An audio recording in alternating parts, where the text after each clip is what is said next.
Brock Lesnar just made the most mind-blowing decision in WWE history by joining Seth Rollins' faction on SmackDown, and if you're not absolutely losing your mind right now at this impossible alliance, you clearly don't understand how completely this changes everything we thought we knew about WWE. What we witnessed wasn't just an unexpected partnership, it was the collision of two wrestling universes that should never have aligned, creating the most dangerous faction in sports entertainment history. The sight of Brock Lesnar, the Beast incarnate, the man who has spent his entire career as a lone wolf destroyer, standing side by side with Seth Rollins and pledging allegiance to a faction will be remembered as the moment WWE officially entered a new era of unpredictability. This isn't just shocking, it's reality-shattering. Welcome to the revolution, Brock. Seth's words weren't just welcoming a new member, they were announcing the formation of the most dominant power structure WWE has ever seen. The smile on Rollins' face as he shook hands with a man who has destroyed him multiple times shows the calculated brilliance of this unholy alliance. You want to talk about alliances that break every rule of wrestling logic? Brock Lesnar joining anyone's faction seemed impossible, but joining Seth Rollins' faction, a man he's brutalized countless times, is so insane that it forces us to completely re-evaluate everything we understand about WWE politics and power dynamics.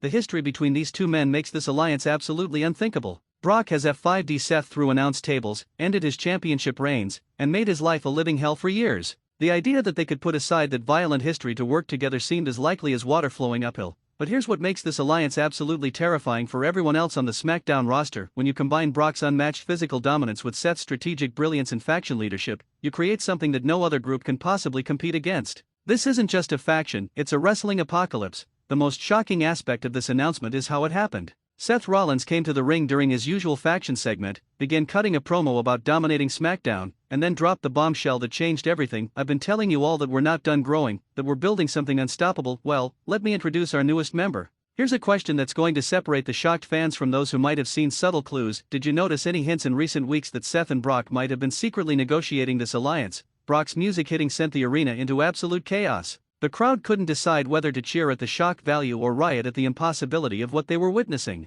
When the Beast walked down that ramp with Paul Heyman by his side and shook Seth Rollins' hand, reality itself seemed to bend. The body language between Seth and Brock during the announcement revealed fascinating power dynamics. Seth was clearly trying to present himself as the leader who recruited Brock, while Brock's posture suggested he views this as more of a partnership between equals. The tension underlying their alliance is already visible. But the most important question is, why would Brock Lesnar, a man who has never needed anyone, decide to join a faction? According to sources close to the situation, Paul Heyman orchestrated this alliance after convincing Brock that the current WWE landscape requires strategic alliances rather than lone wolf tactics. The evolution of Brock's thinking represents a seismic shift in his entire approach to WWE. For 2 decades, he's been the ultimate mercenary who trusted nobody and needed no allies. His decision to join a faction suggests either incredible strategic thinking or manipulation by Paul Heyman that Brock doesn't fully understand yet. Quick question for the wrestling historians: has there ever been a time when Brock Lesnar was genuinely part of a stable or faction for an extended period? Or is this completely unprecedented in his career? The most fascinating aspect of this alliance is what each man brings to the table. Seth provides strategic leadership, proven faction building experience, and the political connections within WWE to maximize their opportunities.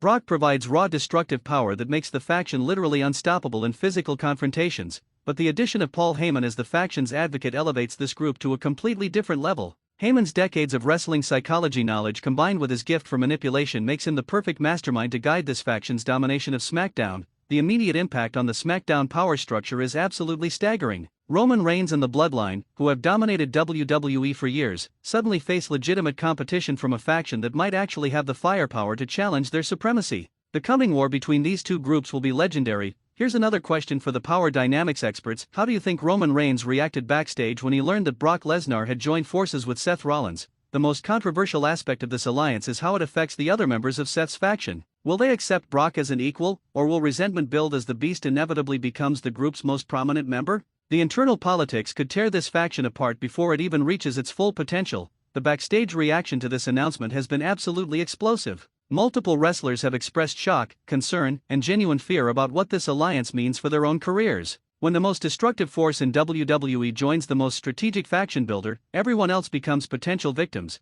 But perhaps the most intriguing element is what Seth Rollins gets out of this alliance. He gains the ultimate enforcer who can handle any physical threat, but he also aligns himself with someone whose ego and independent nature could eventually destroy the faction from within. Is this brilliant strategy or a deal with the devil? The testimonies from other faction members reveal mixed emotions about Brock's addition. Some see it as the final piece that makes them truly unstoppable, while others worry that Brock's presence will overshadow everyone else and make the faction essentially Brock Lesnar and his supporting cast. The most dangerous implication is what targets this faction will pursue now that they have Brock's destructive capability. Championship gold across all brands suddenly becomes accessible when you have the Beast incarnate as your ultimate weapon. Multiple title holders should be genuinely terrified. Here's a question for the booking prediction experts: which championship do you think Seth and Brock will target first, and how will they coordinate their assault to maximize their chances of success? The most shocking detail from the contract negotiations is that Brock apparently demanded equal leadership status with Seth as a condition of joining. The power-sharing arrangement could create fascinating tension as two alpha personalities try to coexist at the top of the same faction. The investigation into how this alliance formed reveals months of secret negotiations facilitated by Paul Heyman.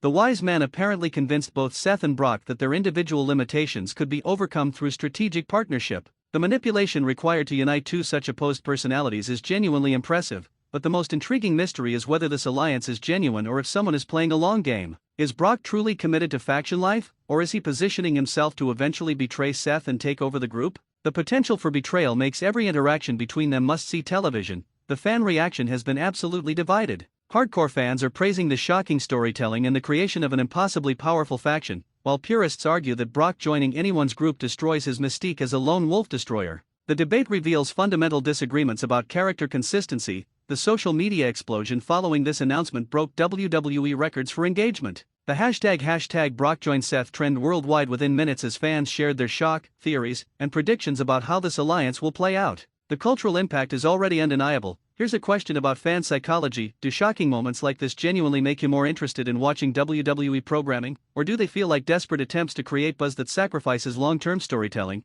The most important consideration is how long this alliance can possibly last. History shows that factions containing multiple alpha personalities inevitably implode through ego conflicts and power struggles. The countdown to betrayal has already begun, even if the participants don't realize it yet. The betting odds on who betrays whom first are fascinating. Most oddsmakers give this alliance 6 months maximum before someone turns on their partners. The question isn't if this faction explodes but when and who delivers the first betrayal, but perhaps the most terrifying scenario is if this alliance actually works. If Seth and Brock can maintain their partnership and combine their strengths effectively, they could dominate WWE for years and force every other wrestler to form their own alliances just to survive. The faction warfare era would reach unprecedented levels. The comparison to other legendary factions is inevitable, but this group has potential to surpass them all. The Four Horsemen, DX, Evolution, The Shield, all incredible groups, but none had the combination of strategic brilliance and raw destructive power that Seth and Brock bring together. Here's a final question for the faction warfare experts: where do you rank this new Seth Rollins/Brock Lesnar alliance among the greatest factions in wrestling history,